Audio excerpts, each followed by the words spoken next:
Dragi gledatelji, Putin se pobrinuo da se ovog vikenda priča o njemu, dao je poruku Rusima, svojem narodu, Ukrajincima, političarima, ali i svima zainteresiranima. Ovog vikenda, jučer u subotu, rekao je da je Ukrajina otvorila Pandorinu kutiju. Poruka nije bila diplomatska, bila je vrlo konkretna. Ako Ukrajina napada rusku ekonomiju i logistiku, Rusija će odgovoriti po sektorima ukrajinske ekonomije koji su za Kijev najosjetljiviji i neće, kako je rekao, dugo čekati da to napravi. Potpuno isto rekao je prije par dana i Zelenski. Ukrajina neće dugo čekati da nakon izvedenih napada dronovima i raketama, onim krstarićima i onim balističkima, istom mjerom odgovori Rusiji na to gađanje balističkim raketama za koje Ukrajina nema obranu. Ali trebamo biti pošteni vezano za izjavu Putina. Ovdje nastaje problem s tom slikom Pandorine kutije jer Rusija ne odgovara na prvi napad na civilnu logistiku. Rusija već godinama sustavno gađa ukrajinske trgovačke objekte, skladišta, dostavne centre i logističke čvorove, infrastrukturu koja hrani gradove, opskrbljuje trgovine i omogućuje normalan život milijunima ljudi. Zato pitanje nije samo što je Putin obećao, pitanje je zašto to govori upravo sada nakon ukrajinskih udara na ruska skladišta trgovinskih centara i logistiku i je li ovo najava nove faze ekonomskog rata protiv Ukrajine u trenutku kad je Kijev posebno ranjiv zbog manjka presretača za Patriot sustave. Putin je to rekao u intervjuu sa Zarubinom na državnoj televiziji. Ovo što je rekao nije bio govor pred parlamentom, nije bila konferencija za novinare ni međunarodni summit. Putin je govorio u intervjuu Pavlu Zarubinu, novinaru ruske državne televizije Vesti, u formatu u kojem Kremlj obično šalje pažljivo dizajnirane političke poruke domaćoj publici, Ukrajini i zapadnim vladama. Njegova glavna poruka bila je da ruska vojska nastavlja specijalnu vojnu operaciju sve dok ne ostvari ciljeve koje je Moskva sama sebi postavila. Putin je tvrdio da ukrajinski napadi nisu promijenili stanje na frontu, da ruske snage napreduju u svim smjerovima te da su čak ubrzali ofenzivne operacije. Druga poruka bila je ekonomska. Putin tvrdi da je Kijev kroz napade na objekte u Rusiji pokušao udariti na rusku ekonomiju i logistiku. To je logično, naravno da je to tako, to je namjera, ali njegov odgovor, Putinov odgovor glasi: dobit ćete odgovor po najosjetljivijim granama svoje ekonomije. Posebno je spomenuo poljoprivredu i logistiku. Treća poruka odnosila se na pregovore o miru. Putin je ukrajinske prijedloge za mir nazvao egzotičnima i neprihvatljivima. Rekao je da je Moskva spremna razgovarati, ali samo na temelju realnosti na terenu, znači realnosti iz onoga što je rat donio i onako kako to iscrtava ratna karta, vojna karta Rusa, ali isto tako i Ukrajinaca. Slične su te vojne karte što se tiče crte ili ti bolje rečeno dubine razdvajanja dviju vojski. U prijevodu, pregovori su mogući, ali samo iz pozicije u kojoj Rusija želi da se sadašnje vojno stanje najprije pretvori u opće priznatu političku činjenicu. I tu je važno zapamtiti, kada Putin govori o miru, on je čvrst i ne odustaje ni pedlja od svojih dosadašnjih prijedloga, onih iz Anchoragea, naravno, i ne nudi kompromis kao polazište. On govori o dijalogu tek nakon što druga strana prihvati okvir koji je postavila Moskva. Stanje na ratištu zapravo daje mu pravo na to.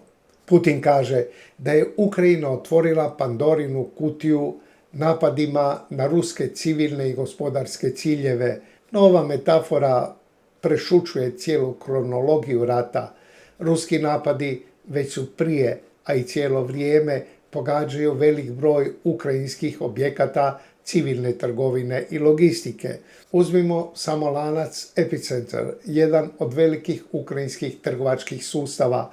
Kompanija je objavila da je od početka pune invazije potpuno uništeno 10 njihovih trgovačkih centara, a još 13 maloprodajnih lokacija je oštećeno.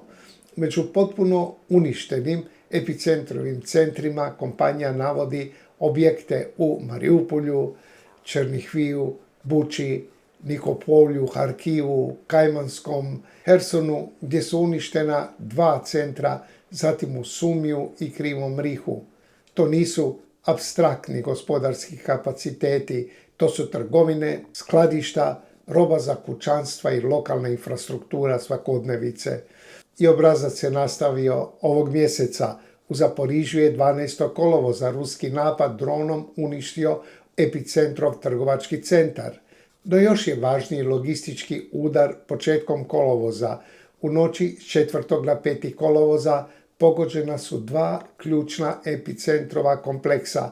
Logistički centar u Kijevskoj ulici Viskozna potpuno je izgorio, a logističko-proizvodni kompleks u Kalinivki izravno je pogođen.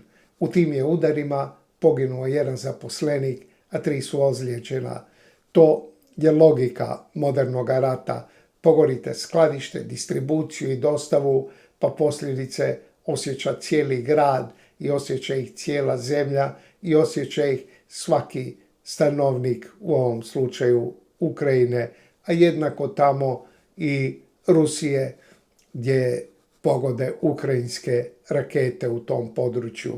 Ne morate pogoditi samo trgovinu da biste prekinuli opskrbu trgovina, dovoljno je pogoditi skladišta opskrbnih lanaca. I Rusi i Ukrajinci rade potpuno isto, ali Rusi s daleko razornijom snagom. Što je još Rusija pogodila? U istom valu napada početkom kolovoza pogođene su i druge kompanije koji čine civilnu logističku kralježnicu Ukrajine. U Brovarima je ruski napad uništio najveći distribucijski kompleks Rozetke, velike ukrajinske online trgovine.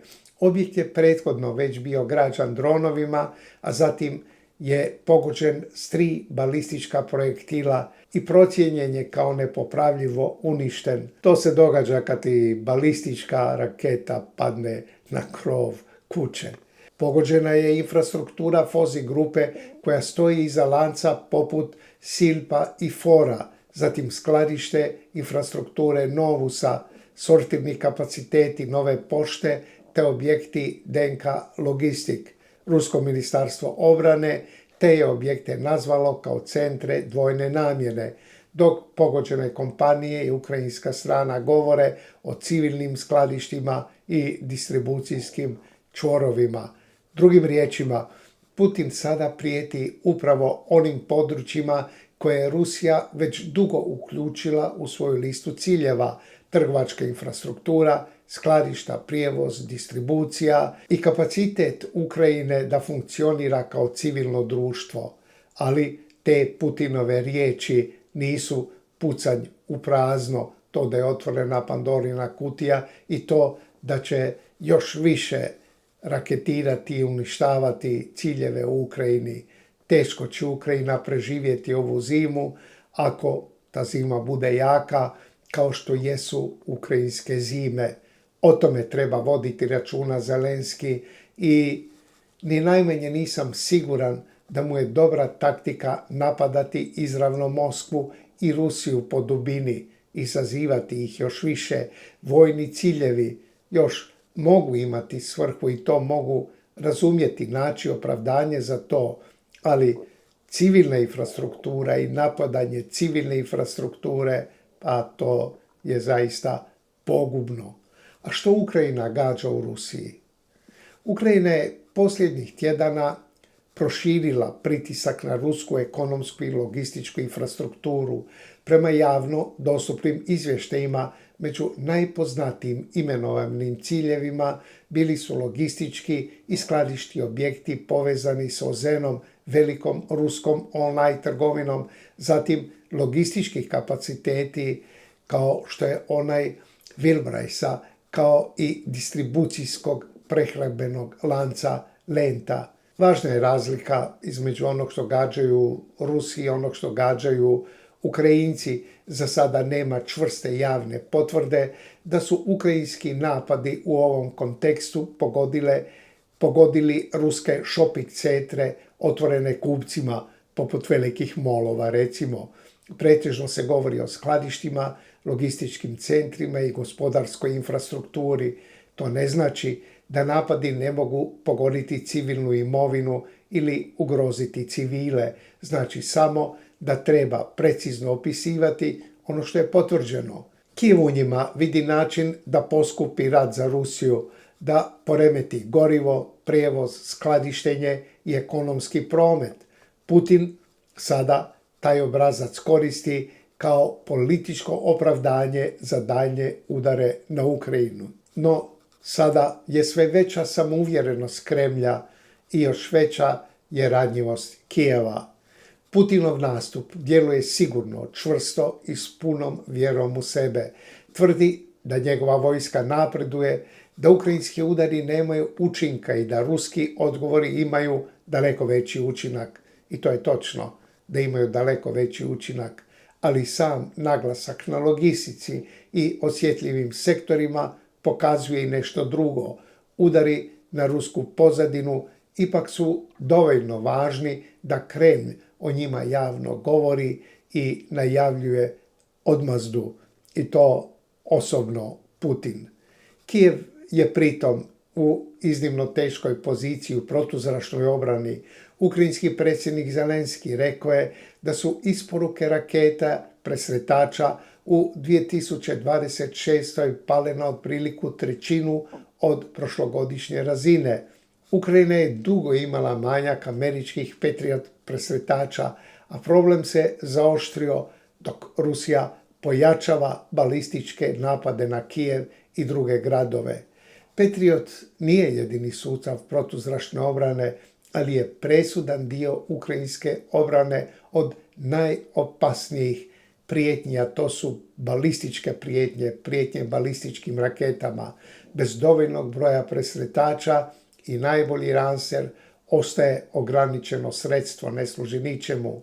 Reuters je početkom kolovoza prenio poruku Zelenskog i tvrdnju da Ukrajina u jednom velikom napadu nije uspjela oboriti ni jednu balističku raketu upravo zbog nedostatka Patriot presretača. I u tome je ključni problem.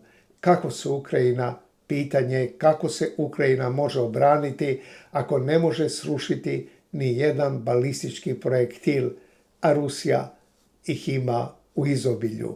Sjedinjene države i dalje vode razgovore o mogućoj proizvodnji presretača za Ukrajinu, ali u pitanju su i rokovi, i količine, i politička volja. Meni se čini da do toga nikada neće doći. Bar neće doći do proizvodnje ovih najnaprednijeg tipa Patriota. Problem za tu neisporuku nije samo Kijev, naravno. Globalne zalihe Amerike su opterećene ratom na Bliskom istoku i velikim potraživanjem za sustavima protuzračne obrane diljem svijeta. I zato, dragi gledatelji, Putinova prijetnja ne zvuči kao prazna retorika. Ona se uklapa u trenutak kada Ukrajina ima manje prostora za obranu svojih gradova, skladišta i kritične civilne infrastrukture. Dragi gledatelji, otvorio sam Facebook stranicu za podcast Štokajča. Adresa je facebook.com/stokajca.hr. U opisu videa je poveznica i bilo bi mi drago da program zapratite na Facebooku. Ali da mi idemo prema zaključku ovoga videa, Pandorina kutija nije opis početka nečega novoga, to je politička metafora kojom Putin pokušava preokrenuti kronologiju rata. Rusija je godinama udarala po ukrajinskim gradovima, trgovinama, skladištima i logistici. Nije se tu nešto, Bog zna kaj, promijenilo. To se promijenilo. Ukrajina sada uzvraća napadima na rusku ekonomsku i logističku pozadinu. Razlika je naravno ogromna u razmjeru, intenzitetu i sposobnosti svake strane da zaštiti vlastiti teritorij. Putinov intervju sa Zarubinom zato treba čitati kao najavu. Rusija će nastaviti rat, odbacivat će sve prijedloge pregovora koji ne potvrđuju njenu poziciju na terenu, i to je logično kad je zemlja u ratu, i dodatno će pritisnuti ukrajinsku ekonomiju, posebno logistiku i sektore od kojih ovisi funkcioniranje države. Ključno pitanje sada nije samo koliko će Ukrajina moći pogoditi Rusiju i hoće li ti pojedinačni napadi biti razorni za ono mjesto gdje napadnu. Ključ je hoće li dobiti dovoljno protuzračne obrane da preživi i sljedeći ruski val balističkih udara, ili još bolje, hoće li naći snage i mudrosti da prekine ovaj neravnopravan rat u kojem svakim danom postaje sve slabija, sve krhkija, sve tanja, sve manja i sve slabašnija. Koje je vaše mišljenje, dragi gledatelji?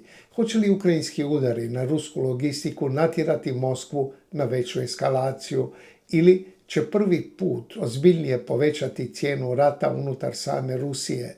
I može li Kijev održati obranu gradova ako se manjak Patriot presretača nastavi? Ako imate mišljenje o tome, bilo bi mi drago da ga napišete u komentaru ispod videa. Isto tako i da komentirate ovaj Putinov intervju koji je odaslao za vikend svima koji ga žele čuti, a naročito onima koji ga moraju čuti. Uz poziv da se pretplatite na ovaj podcast, kao i da zapratite Facebook stranicu Štokajča. Poveznica na Facebook stranicu je dolje u opisu videa. Ja vas lijepo pozdravljam do sljedeće epizode i živjeli mi.